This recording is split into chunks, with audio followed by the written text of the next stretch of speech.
Right now we're fantastic. in the studio with filmmaker. Well, let me see. It's screenwriter, director, producer. Is there any other? Let's just say everything. Yeah, how about The craft everything man. service? Right. Dan Chinander. Dan, thanks for being with us. Oh, you're welcome. Thanks for having me on the show. Appreciate you coming in. Now, you actually are from Minnesota, right? Minneapolis, Minnesota, and it showed today because I just ran up the stairs, thought I was having a heart attack.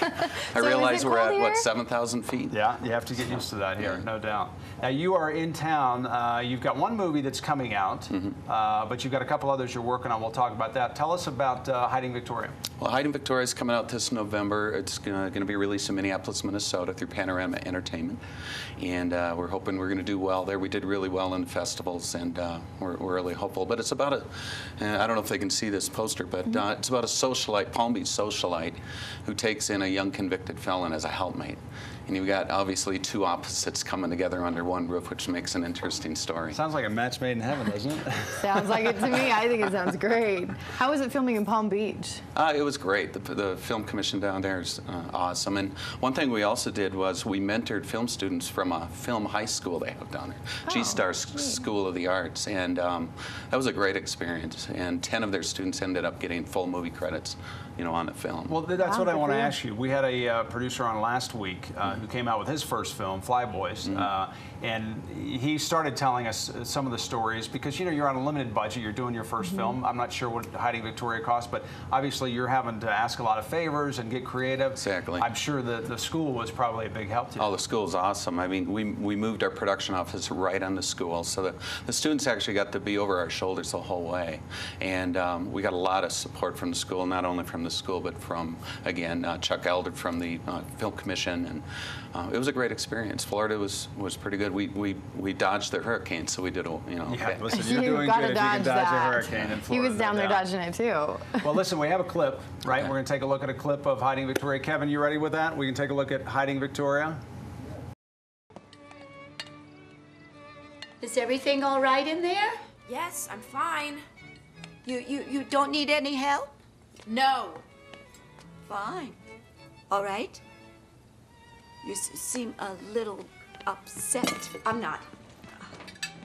All right. I'll just put the knives and forks around. The knives go on the right, and the forks on the left. Great expectations.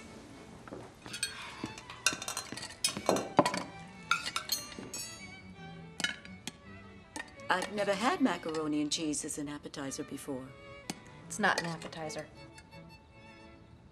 It's not an appetizer? What is it? It's food. The meal. Victoria, it's Thanksgiving. What happened to the turkey I bought? It was rotten. Rotten? I screwed up the meal, okay? I'm sorry. Oh, all right. It's all right. No, it really is. I can't tell you how many turkeys I have destroyed in my life. No, we'll just have the macaroni and cheese and the antifreeze. All right. That looks classic. That does look like a very interesting relationship. Now, I recognize both of them. You recognize where that tattoo is? No, I couldn't yeah, see. she's familiar. She's from, let's see, we got Margot Harshman. She came originally from the Disney Channel, Even Steven. She played Tawny, but she's been a lot of stuff lately. She's on the new 90120. Did I say that? That's where I've seen her. Yeah. 90210. Yeah, thank you. 90210. I didn't say my zip code, did I? And then we got Anita Gillette, fantastic actor. She was in Shall We Dance with Richard Gere and J-Lo. She's a Broadway actress, nominated for a Tony. And she plays Tina, I believe Tina Fey's mother on 30 Rock. Both of these, all our actors were fabulous, and it made my job much easier working with excellent talent. I can only imagine, you hear stories about people coming up with an idea for, a movie, but to actually take it from start to finish, I mean, I'm sure the stories are just endless. Endless is right. I think the hardest part would be the face paint. Well, or you know the what? tattoo. It would have been, but we had a stencil made, so our makeup artist every morning, it just took her 20 minutes. Drop that stencil on, bam, bam, bam. Interesting. And taking it off was a little bit, more harsh on her poor skin, but she did that for 17 days straight. It took us 17 days to shoot the film. That's 17 amazing. is it? That is amazing. 17 and 3 days of second unit up in Minnesota. Wow. Wow, That's that is pretty amazing. fast, Yeah. isn't it? Stayed on budget. Yeah, I guess so. Now, so you got Hiding Victoria coming out, Exactly. but you're in Utah doing, what are you working on here? Well, I'm here for a couple of reasons. 4 days I'm working on a production right now, and then we're also going to scout some locations. We've been working with the Film Commission of Utah, and one of our films, Animal Air, is going to be a perfect location in this area. So we're going to scout out a couple locations while we're here. Excellent. Well, we love movies shot We here in love Utah. movies. It's a great place to shoot a film. Now, I got to ask you, because I heard that you actually wrote a script in like 50 days or something like that? Yeah, it was, my next film's called Blues Man. It's about a young teen, fatherless teen who's befriended by 3 old blues guys from the South. And Hiding Victoria took 5.5 years. My wife and I wrote that screenplay together. Blues Man took 52 days. It's a lot about the blues. I'm a blues guy. I play the harmonica. And so I think because I know the subject pretty well, I was able to crank this script out. And it was inspired, I can't go into it now, but it was a neat story behind it that inspired it.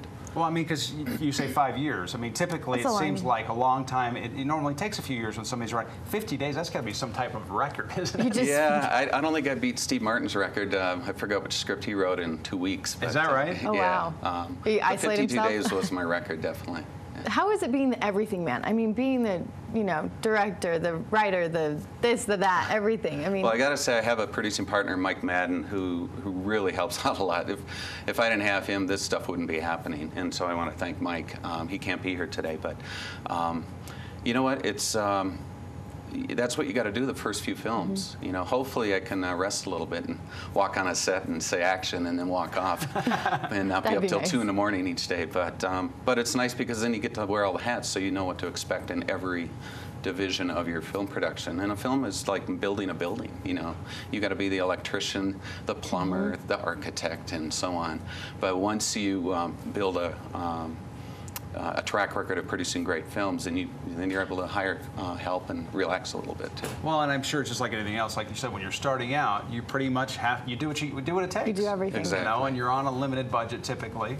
But then hopefully, as you said, over time that changes. Now, talk a little about the movie. I think you said Animal Air that you're thinking about shooting here in Utah. Yeah, Animal Air is a really neat story about Hattie Moore. She's an African-American pilot veterinarian who ends up losing her nephew in a plane crash while teaching him how to fly.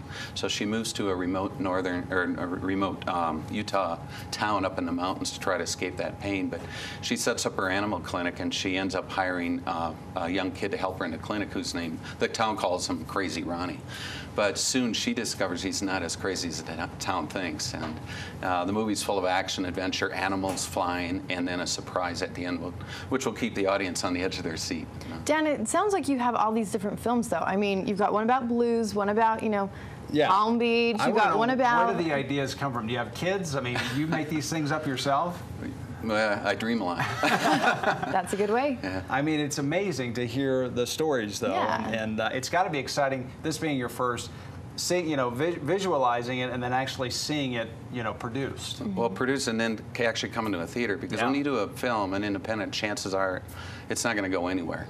Sorry for the filmmakers out there, but that's true. But that's a good Right. point. We had a producer on last week. He's got a movie that is coming out, or is out, I guess, Flyboys, and he's won a bunch of awards, but he still doesn't have distribution. And we know from Sundance, this being the official Sundance channel, that's the goal of a filmmaker. You come out with your film, you got to have distribution. Yeah, exactly. And the distribution company, we have two. One for international, Worldwide Film Entertainment, which already sold in 14 countries. This movie did. We're really excited. And then Panorama Entertainment has it for the United States, and they're the ones releasing it in November in St. Paul, Minneapolis. So we're hoping the numbers will be there, and that the movie then will continue on to more theaters than the limited release. Well, that is awesome. Good for We're you. happy that you stopped by. It sounds like you're very busy. You got to promise to come back after Animal Air. Oh, definitely. All right. Especially if you're in Utah. Well, Of course, yeah. I think we're going to spend a lot of time here. It's a beautiful state. Yeah. Excellent. All right, good. And if people want to find out more about your productions, where can they go to find out? They can go to our website, Fishtail Entertainment. I don't know if they have a graphic, but it's FISHTALE entertainment.com. Yeah, actually, I We think have a whole That's slate of our got that movies up listed on the there. screen, so that everything that you're working on is on the website. Exactly. Excellent. Well, Dan Chinander, Good we luck, appreciate Dan. it. Good All luck right. to you. Thank you. All right, stay with us. Much more coming up. It's a jam-packed show on this Friday on the Mountain Morning Show. We'll be back after this break.